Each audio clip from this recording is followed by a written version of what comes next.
يا أيها الذين آمنوا اتقوا الله حق تقاته ولا تموتن إلا وأنتم مسلمون. Pour ne rien rater des rappels de notre chaîne, n'oubliez pas de vous abonner et d'activer la cloche, Inch'Allah. Les conditions du jeûne. Être musulman. Les textes montrant que la foi est une condition d'acceptation des bonnes actions. Allah dit dans la sourate Ghafir numéro 40, verset 40, « Celui qui fait une mauvaise action ne sera rétribué que par son équivalent, et celui qui fait une bonne action parmi les hommes et les femmes, tout en étant croyants, alors ceux-là entreront dans le paradis dans lequel ils recevront leur subsistance sans limite. » من عمل سيئة فلا يجزى إلا مثلها ومن عمل صالحا من ذكر أو أنثى وهو مؤمن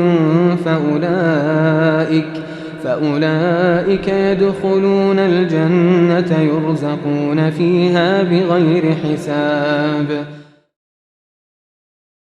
L'imam Mohammed al-Amin Shanqiti a dit: la compréhension de ces versets est que celui qui n'est pas croyant, s'il obéit à Allah avec sincérité, alors cela ne lui profite en rien, car il lui manque une condition d'acceptation qui est la foi en Allah.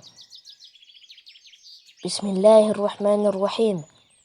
D'après Anas ibn Malik, Allah l'agrée, le prophète sallallahu alayhi wa sallam a dit: certes, Allah n'est pas injuste envers le croyant concernant sa bonne action.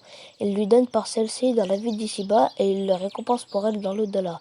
Par contre, en ce qui concerne le mécréant, il est nourri dans la vie d'ici-bas pour la bonne action qu'il a faite pour Allah, et ainsi le jour du jugement, il n'aura plus de bonnes actions par lesquelles il sera récompensé. عن أنس بن مالك رضي الله عنه قال رسول الله صلى الله عليه وسلم إن الله لا يظلم مؤمنا حسنة يعطى بها في الدنيا ويجزى بها في الآخرة وأما الكافر فيطعم بحسنات ما عمل بها لله في الدنيا حتى إذا أفضى إلى الآخرة لم تكن له حسنة يجزى بها. La résidence.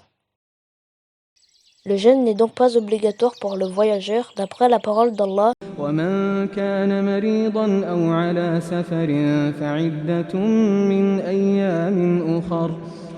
Et quiconque est malade ou en voyage alors qu'il jeûne un nombre égal d'autres jours.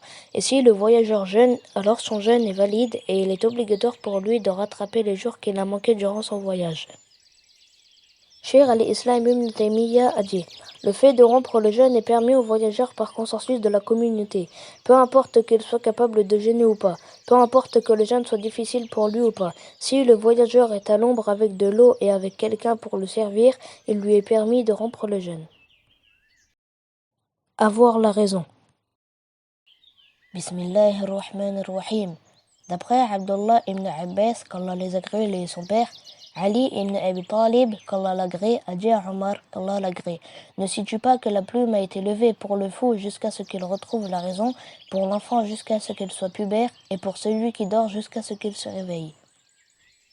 عن عبد الله بن عباس رضي الله عنهما أن علي بن أبي طالب رضي الله عنه قال لعمر رضي الله عنه أما علمت أن القلم رفع عن المجنون حتى يفيق وعن الصبي حتى يدرك وعن النائم حتى يستيقظ.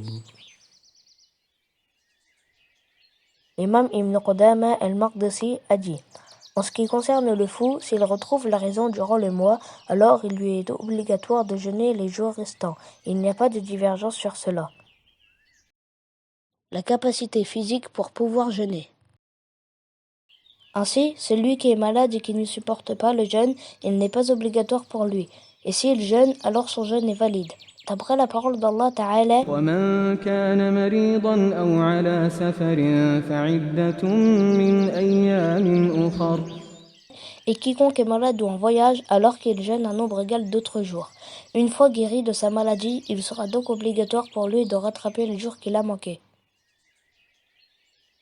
L'imam al-Nawawi a dit: si la personne est en bonne santé et commence à jeûner puis tombe malade, alors il lui est permis de rompre le jeûne. Il n'y a pas de divergence sur cela. être pubère. Bismillahir-Rahmanir-Rahim. D'après Aïcha radhiyallahu anha, le prophète sallallahu alayhi wa sallam a dit: la plume a été levée pour 3 personnes, pour la personne qui dort jusqu'à ce qu'elle se réveille, pour le petit jusqu'à ce qu'il grandisse, et pour le faux jusqu'à ce qu'il retrouve la raison.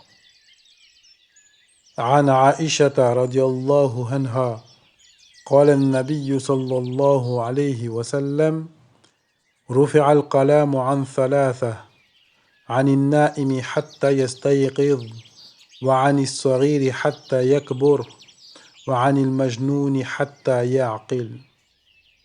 L'imam Ibn Battal a dit: les savants sont en consensus sur le fait que les adorations et les actes obligatoires ne deviennent obligatoires qu'au moment de la puberté.